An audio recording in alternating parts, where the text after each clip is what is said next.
Our top story tonight, tourism is a major part of Savannah's economy, and for years it's also been a source of tension for some people who call downtown home. Now the debate over how to keep the city welcoming to visitors without sacrificing quality of life for residents is getting new attention. WSAV's Isabella Baez explains. If you were to walk through downtown Savannah, you might run into a ghost tour or a history tour.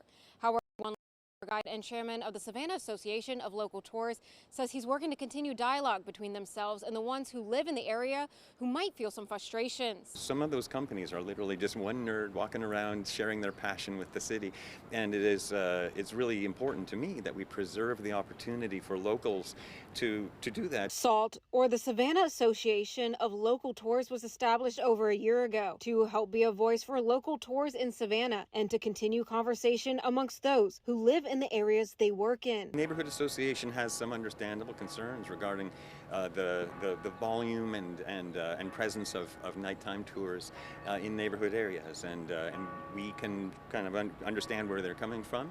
Tourism has increased in volume a great deal in downtown over the last 10 years. And Carrie Grant with SALT shares there has been discussion about changing the times tours can run. As of right now, tours can operate until midnight in certain locations. However, he says it might change to 9 p.m. in some residential areas. 9 is a time that that guests select. It's not something that we force upon the community, and often tours later than that are very popular as well. 10 o'clock tours are very popular as well. Grant shares that tours are an integral part of Savannah tourism and attraction, and is a way for many local workers to put food on the table. We want to preserve the employment of the people who rely on this for their livelihood, but we also want to be respectful to our neighbors. Just a few months ago, Savannah Mayor Van Johnson says the city needs a better balance between tourism and the people who live downtown.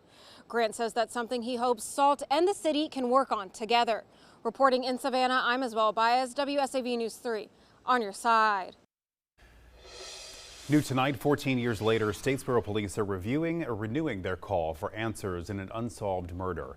Akilah Rochelle Martin was shot and killed on August 19th of 2012 in the parking lot of the Platinum Lounge. Police say officers were patrolling the area around 2:50 that morning when they heard multiple gunshots. When they arrived, they found Martin and another woman shot, with about 200 to 300 people in the parking lot.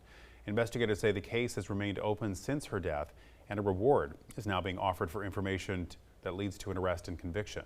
Anyone with information is asked to contact Statesboro Police.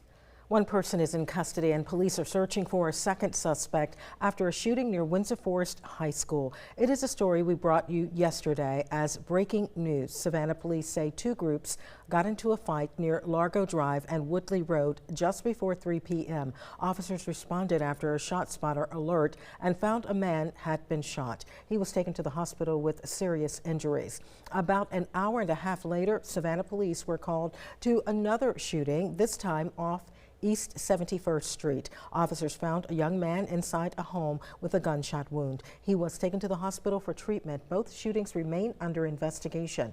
Anyone with information is asked to call Crime Stoppers at 912-234-2020. A man is in custody after Rincon police say he attacked an employee with a baseball bat, damaged cars and apartments, and started a fire inside his own home. Police responded to the disturbance just before 9 this morning when officers say they found 57-year-old Brian Fox damaging property. Investigators say Fox assaulted an employee and used a baseball bat to damage several vehicles and at least 2 apartments. Police say Fox also started a small fire inside his apartment. He was eventually taken into custody and taken to Effingham Hospital for an evaluation. Charges are pending.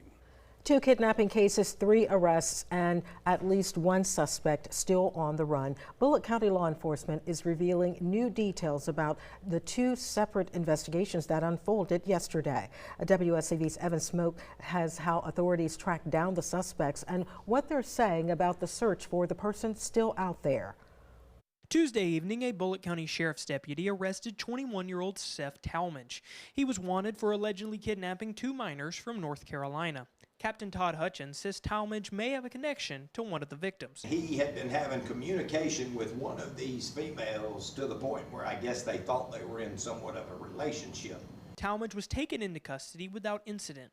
The 2 victims have been reunited with their families. Sheriff Noel Brown praised the flock safety system, which helped track and locate the suspect's vehicle. This is a prime example of 2 young children taken by a predator They're now safely home with their parents or their family members.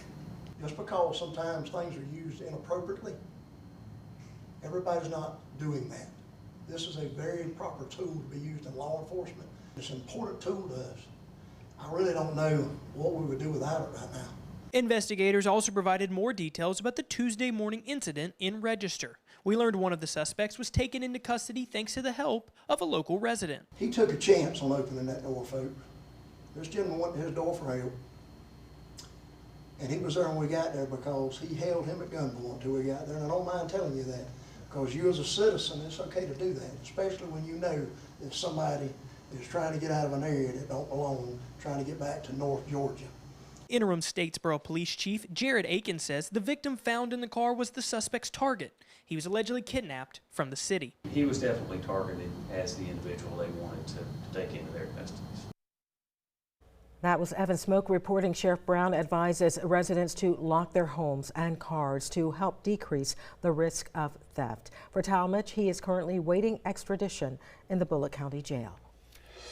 A Chatham County mother is suing the Savannah Chatham County Public School System, claiming it failed to provide her special needs daughter with an appropriate education. Maureen Brown's daughter, Zeola, had a rare condition that left her unable to speak or move on her own. Zeola has since passed away. Brown says while Zeola was enrolled in Chatham County schools, the district failed to provide the services she needed. She also claims Zeola was given assignments she could not complete because of her disability and was not provided the assistive technology or evaluations she needed. Brown is now suing the district, claiming it failed to provide Zeola with a free, appropriate public education. They gave her an eye gaze machine, but they would never contact me so I can set up the buttons according to the lessons. So she can't communicate, so you need to tell me how you want her to communicate these lessons. They wouldn't do it. So once again, she can't do the work. Now we want them to be held accountable. We want them to say, you know, we didn't do this. We weren't there for her. We did reach out to the district for a response. They declined to comment. The case is set to go before a judge on September 2nd.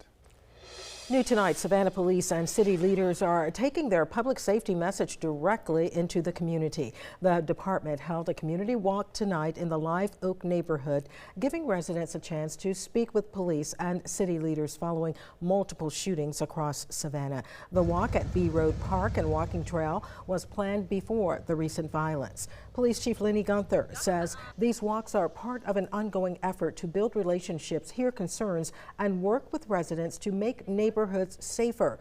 Gunther says the department continues to investigate the shootings while also focusing on preventing future violence.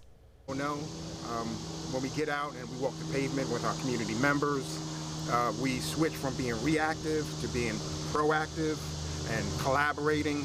We all have the same goal and the same mission: to keep our community safe, make it safer.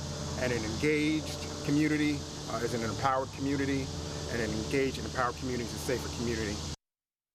Gunther says the community walks will continue in neighborhoods across Savannah, and he is encouraging residents to come out, talk with officers, and share their concerns. WSAV is your local election headquarters. An answer about national security from South Carolina U.S. Senate candidate Darlene Graham is making national headlines.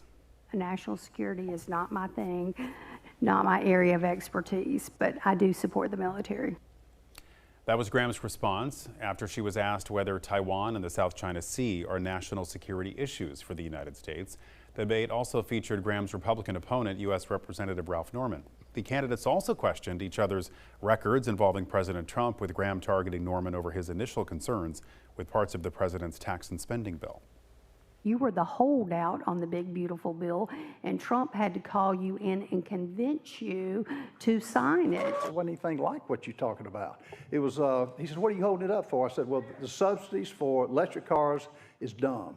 The subsidies for passive solar and wind are stupid. I was cutting it out, and we made it better. He agreed. Meanwhile, the Democratic candidate in this race, Dr. Annie Andrews, is waiting to find out who her opponent will be in November, and she was watching last night. Andrews tells News 3 she was unimpressed by both Graham and Norman. She says they did not focus on what the biggest issues are for the Palmetto State, which are the cost of gas, groceries, and health care. Andrews says neither Republican is willing to fight back against the Trump administration and instead are turning to buzzwords calling her a socialist to try and draw support.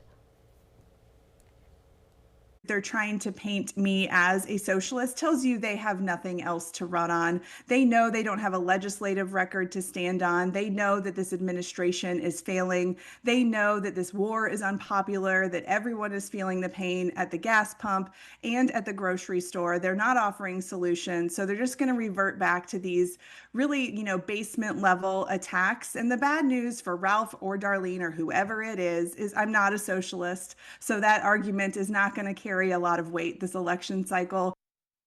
Early voting runs through Friday in the Republican runoff. The election is Tuesday.